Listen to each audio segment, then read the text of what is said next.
come up with an equation that matches a table of values. And we're going to use all of these tables of values have something in common. We're going to, first of all, how do we recognize what formula to use, and therefore from the table, and therefore how do we use the data to come up with an equation?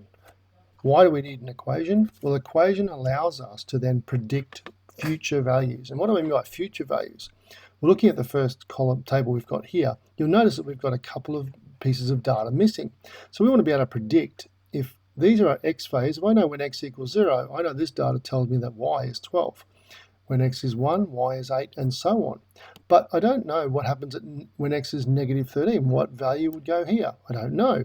So I need an equation or a formula to predict that.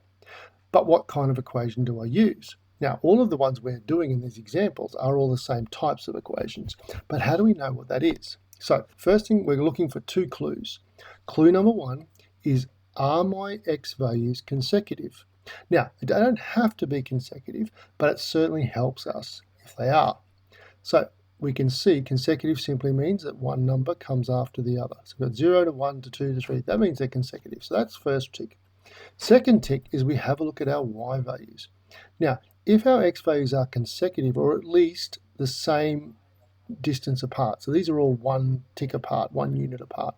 So if they're all the same 1 unit apart, then what's happening with our y values? Are they the same value apart? In this case, yes, they are. From 12 to 8 goes negative 4.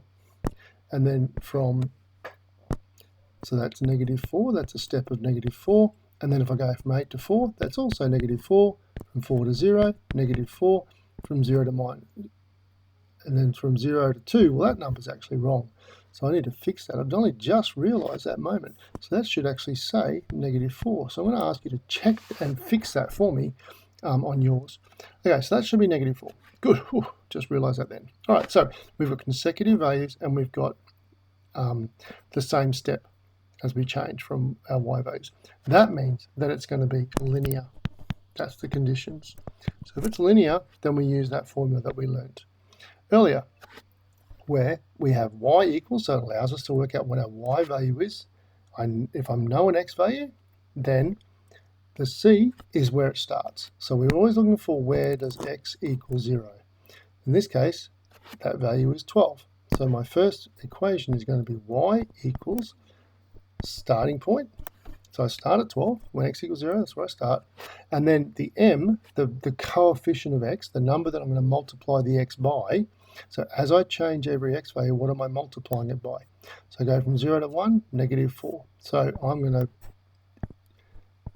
instead of being, notice it's got plus over here, but instead of it being plus, because I'm going down, I'm going to subtract 4x. I could add a negative, but I'm going to do that. So that's my equation. We can check that. So I'm going to check it using this point here. All right, so I'm going to check. So when x equals 2, what does y equal? What's my formula? The formula says y equals 12 minus 4 lots of x. Well, x is 2. So 12 minus 4 2s are 8. So 12 minus 4, 12 minus 8 is 4. Is that what it says in the table? Yes, it does. So my formula is okay. So now I can use that to work out my missing values.